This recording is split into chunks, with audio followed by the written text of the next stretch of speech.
네, 앞서 말씀드렸습니다만 민주당이 개혁 법안 가운데 공수처법을 우선 협상에 처리하자 이런 방안을 지금 추진하고 있습니다. 자유한국당은 공수처는 절대 안 된다는 입장이죠. 여야 공방이 거셉니다. 임지봉 서강대 법학전문대학원 교수님 연결해서 좀 말씀 나눠보겠습니다. 안녕하십니까? 안녕하세요. 예. 교수님께서 보시기에는 지금 그 패스트트랙으로 올라가 있는 국회 차원의 검찰개혁안, 네. 그리고 그동안 법무부에서 추진해왔던 검찰개혁안, 전반적으로 어떻게 보고 계신지 궁금합니다. 예, 방향은 잘 잡고 있다고 보고요. 예. 세 가지 다, 그러니까 국회에 올라가 있는 공수처 법안, 또 검경수사권 조정 법안, 또 정부에서는 이제 법률이 아니라 네. 이제 대통령령이나 법무부령으로 이제 바꿀 수 있는 그러한 검찰개혁안들을 내놓고 있는데요. 네. 세 가지 다 공통적으로는 검사에게 집중된 광범위한 형사 절차상의 권한을 이제 분산시킨다는데 네. 의미가 있고요. 그 권한 분산을 통해서 무소불위의 권력 집단화되어 있는 검찰의 그 권한을 통제한다는데 그 의미가 있다고 볼 수 있겠습니다. 네. 무소불위의 권한, 그리고 검찰에게 주어진 그런 특권들, 강력하게 집중된 권력들, 가장 큰 문제는 뭐라고 보시는 거예요? 그 결국은 검사가 형사 절차에서 수사권을 가지죠. 네. 특수부 같은 데서는 직접 수사를 합니다. 그리고 형사부 사건의 경우는 이제 수사권을 경찰이 행사하지만 검사가 수사 지휘권이라고 해서 경찰의 수사를 이렇게 지휘할 수 있게 돼 있습니다. 그리고 수사가 끝나면 이제 기소할 것이냐 말 것이냐, 기소 여부에 관한 결정 권한이 검사에게만 독점이 돼 있습니다. 네. 그리고 재판이 끝나고 형이 선고되면 형 집행권도 검사가 가집니다. 그렇기 때문에 형사 절차에서 재판권, 법관이 가지는 재판권을 제외한 모든 권한을 검사가 가지고 있다고 볼 수 있고요. 네. 이러한 집중된 권한 때문에 사실은 일부 정치검사를 중심으로 이 검사의 권한 오남용이 있었던 것이죠. 검사의 권한이 남용된 경우는 과잉 수사라든지 무죄가 될 걸 알면서 무리하게 기소하는 그런 사건들, 예를 들어서 비리수첩 사건 같은 것들이 검사의 권한 남용에 의가 될 수 있겠고요. 네. 또 검사의 권한 오용으로는 예를 들어서 같은 검사에 대해서는 제19감사기식 그런 수사권을 행사하지 않았습니까? 그리고 무혐의 처분을 내리고요. 예를 들어서 김학의 전 법무차관 사건 같은 것이 대표적인 예가 되겠습니다. 예. 그러면 지금 국회에서 뭐 공수처 설치한다거나 아니면 검경수사권 조정안 이거 통과하면은 방금 지적해 주셨던 그런 문제들을 좀 해결할 수 있을까요?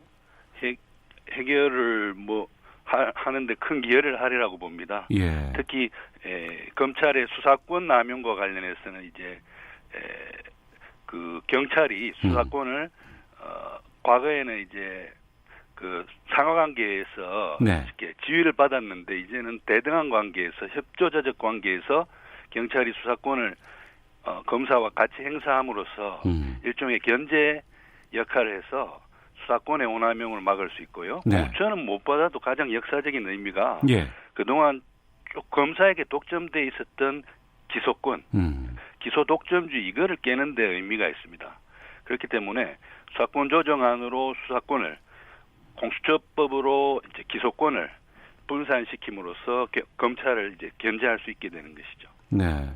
정부도 이제 그 법무부 차원에서 여러 가지 개혁안을 지금 만들고 시행하려고 하고 있고 또 국회에서 지금 말씀해 주셨던 뭐 여러 가지 사법 개혁안들 이 외에도 추가로 좀 이 검찰 개혁을 위해서 취할 수 있는 조치는 어떤 것들이 또 있을까요?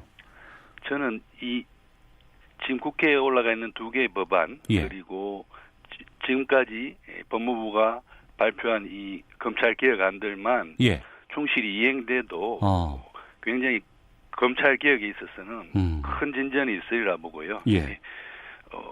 특히 이번에 정부가 마련한 검찰 개혁안에는 이제 법률이 아니라 부령이라든지 대통령령의 개정으로 할 수 있는 것들은 거의 다 망라돼 있다고 볼 수가 있겠습니다. 자, 서강대 법학전문대학원 임지봉 교수와 함께 이 검찰 개혁에 대한 의견들을 듣고 있는데요. 좀 공수처법 관련해서 좀 집중적으로 좀 말씀을 좀 나눠보겠습니다. 네. 지금 국회 논의 중인 공수처 설치 법안이 2개 안이 있다고 들었습니다. 네, 그렇습니다. 백혜련 의원안과 권은희 의원안이 있다고 하는데, 네. 뭐 공수처장 임명 방식이라든가 기소 여부 결정에서 좀 차이가 있다고 보는데, 임지봉 교수께서는 어떤 안이 좀 더 적절하다고 보세요? 공수처장 임명 방식과 관련해서는 네. 그 백혜련 의원안 이 적절하고요. 예. 2개가 거의 대동소이한데 끝 부분만 다릅니다. 네. 그러니까 뭐냐면 국회 내 공수처장 후보 추천위원회라는 걸 만들어서 7명의 위원으로 구성되는데 3명은 당연직, 법무부 장관이라든지 법원행정처장이라든지 대한변호사협회장이 들어가고요. 네네. 나머지 4명에 대해서 여야가 추천하는 각각 2인씩이 들어갑니다. 네. 그래서 7명이 되는데요. 이 7명이 5분의 4의 찬성을 얻어서 공수처장 후보 2명을 이렇게 추천하게 돼 있는데요. 예. 7명 중에 5분의 4면 6명입니다. 예. 그러니까 1명 빼고는 다 찬성해야 되기 때문에 야당이 추천한 몫이 2명이기 때문에 예. 야당이 반대하는 분은 공수처장 후보도 못 되는 거죠. 그렇게 해서 2인의 후보를 추천하면 그 2인 중에 1명을 대통령이 이제 공수처장 후보로 지명을 하고요. 네. 다시 백혜련 의원안은 지명받은 그 1인에 대해서 인사청문회를 거치게 하고 있는데 네. 권은희 안은 더 나아가서 다시 국회 본회의에서 표결로서 동의를 받아야 하게 예. 하고 있는 점이 차이가 있습니다. 그런데 국회의 동의를 얻어야 할 고위직에 대해서는 헌법에 규정이 있거든요. 예예. 그런데 헌법에 규정이 없는 고위직에 대해서 헌법의 하위 법률인 법률에서 이런 동의를 받게 하면 그건 위헌의 소지가 있습니다. 그래서 제가 위헌의 소지를 피하고 있는 것은 백혜련 의원 아니라고 봅니다. 그다음에 기소 여부와 관련해서도요. 네. 백혜련 의원안은 일반 검사와 마찬가지로 공수처 검사가 기소할 것인지 말 것인지를 결정하게 하는 데 비해서 네. 권은희 의원안은 기소심의위원회라고 해서 20살 이상의 국민 7명에서 9명으로 이루어진 그런 위원회를 둬서 위원회에서 기소 여부를 심의 의결하게 돼 있습니다. 네. 그렇기 때문에 공수처 검사는 기소심의위원회의 결정에 따라서 이제 기소를 하고 안 하고 이렇게 되게 되는 것이죠. 예예. 그 면이 또 두 법안의 차이라고 할 수 있겠습니다. 그 민주당의 그 검사 출신 금태섭 의원은 네. 공수처가 기소권, 수사권이 모두 주어지는 게 또 문제다 이렇게 주장을 하고 있거든요. 네. 공수처의 기소권이라든가 수사권 다 주어져도 괜찮을지요? 아니요. 저는 오히려 반대로 공수처가 제대로 검사를 견제하기 위해서는 네. 수사권과 기소권이 반드시 다 주어져야 한다고 생각합니다. 반드시 다 주어져야 한다. 그렇습니다. 예. 공수처라는 것은 결국은 핵심은 고위공직자에 대해서는 수사와 기소를 검찰이 아니고 네. 공수처라는 별도의 독립기관을 만들어서 검사가 가지고 있던 수사권과 기소권을 분산시키는 데 있지 않습니까? 네. 그런데 예를 들어서 공수처에 고위공직자에 대한 수사권만 준다. 그러면 기소는 다시 그 사건 수사를 한 후에 공수처가 그 기록이라든지 모든 걸 검찰에 넘겨가지고 검찰이 기소 여부를 결정하게 하는 것 아닙니까? 네네. 그렇게 되면 공수처가 검찰과의 관계에서 대등한 기관이 아니라 하급 기관이 되는 거죠. 네.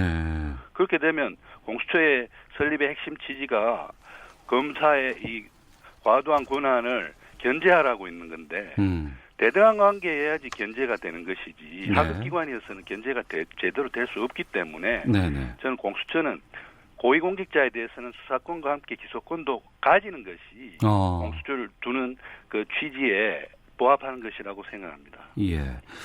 이 공수처 관련해서는 다른 나라와 비교하는 얘기도 참 많이 있던데요. 네네. 뭐 홍콩의 염정공서, 뭐 싱가포르의 어떤 기관, 또 중국의 국가감찰위원회가 있다. 근데 여기는 우리와는 좀 법제도 다르고 이렇지 않느냐라는 주장이 있던데. 네. 정말 그 우리 공수처와 같은 공직자 감찰 기구가 이런 나라밖에 없는 건가요? 홍콩, 싱가포르, 중국 방금 말씀하신 그런 나라들 이외에도요. 예. 그 영국의 경우도 SFO라고 했어요. 중대범죄비리수사처가 있습니다. 여기서는 고위공직자들에 대해서 이제 SFO에서 중대비리수사처에서 수사도 하고 기소도 하게 돼 있습니다. 네. 우리가 지금 설계하고 있는 공수처와 똑같은 겁니다. 그리고 영국의 이 중대비리수사처를 모방한 호주에도 이 똑같은 중대비리수사처가 있어서 고위공직자 비리 사건에 대해서 수사도 하고 기소도 하게 돼 있습니다. 네. 그렇기 때문에 홍콩, 싱가포르, 중국 같은 이런 특정 아시아권 나라에만 공수처가 있는 게 아닙니다. 서구 선진국들에도 고위공직자 비리가 많을 경우 그걸 줄이려고 지금 우리가 설계하고 있는 공수처와 똑같은 기구를 두고 있는 나라들이 있습니다. 네.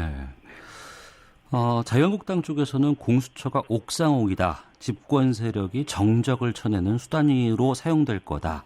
네. 이런 이유로 공수처 설치에 전면 반대하고 있습니다. 이런 지적에 대해서는 어떻게 보시는지요? 네. 아까 공수처장 후보 추천위원회를 통한 공수처장의 임명 절차를 같이 이야기 나누지 않았습니까? 지금 야당이 이게 공수처가 집권 세력의 정적을 쳐내는 수단이 될 거라는 거는 이제 임명권을 대통령이 가지게 되면 대통령이 그 공수처장을 통해서 그 공수처의 영향력을 행사해서 야당 의원들의 표적 수사라든지 이런 것을 일삼을 수 있다라는 그런 걱정에서 그렇게 이야기하는데요. 공수처장 임명 절차부터 사실은 임명장만 대통령이 주는 것이지 실질적으로는 아까 본 바와 같이 국회에서 선출을 하는 것입니다. 그리고 야당이 반대하면 공수처장 후보도 될 수 없습니다. 그렇기 때문에 그러한 집권 세력이 정적을 쳐내는 수단이 될 것이다. 이건 좀 기우라고 생각하고요. 또 공수처가 옥상옥이라는 건요. 저는 옥상옥은 될 수 없다. 오히려 검찰과 함께 검찰 지금 너무 권한이 집중돼서 무소불위의 권력 기관을 하는 것이 문제이기 때문에 똑같은 대등한 관계에 이러한 수사권과 기소권을 나눠 가지는 기관을 둠으로써 그 기관 상호 간의 견제를 통해서 어떤 검찰의 권한 운남용을 줄이고자 하는 것이기 때문에 옥상옥은 아니라고 생각하고요. 저는 비근한 예로 과거에 88년에 개헌을 통해서 우리나라의 대법원을 정점으로 한 일반법원 말고 헌법재판소가 세워지지 않았습니까? 그렇습니다. 그때도 헌법재판소에 대해서 일반 법원 이외에 또 최고법원을 만드냐, 옥상옥이다 이런 비판이 아주 많았는데요. 지금 헌법재판소가 옥상옥입니까? 그렇지 않지 않습니까? 오히려 우리의 법원을 국민의 기본권 보장을 위해서 좋은 재판을 할 수 있도록 이렇게 선도하는 이런 긍정적인 역할을 하고 있는 것이고 따라서 공수처도 저는 옥상옥이 아니라 검찰권의 행사가 적정하게 이루어질 수 있게 하는 그러한 견제기구가 될 것이라고 생각합니다. 알겠습니다. 여기까지 말씀 듣겠습니다. 고맙습니다. 안녕히 계십시오. 서강대 법학전문대학원 임지봉 교수 연결해서 말씀을 좀 들었습니다. 청취자 의견 좀 소개해드리겠습니다. 1967번께서 지금 공직을 가진 사람들이 대부분 여당 사람들인데 이들을 수사하겠다는 공수처 설치를 반대하는 자유한국당을 이해하기 힘듭니다. 집권 때를 대비해서 반대하는지 의심됩니다. K7573님, 공수처 설치하면 대통령의 권한을 강화하는 역할만 하게 될 겁니다. 다음 정권으로 미뤄야 합니다. 이주유님은 검찰 개혁뿐 아니라 사회 전체 개혁이 필요합니다. 정치권, 학계, 예술계 등 사회 지도층의 행태, 의식을 바꾸려는 노력이 있어야 합니다라는 의견 보내주셨습니다.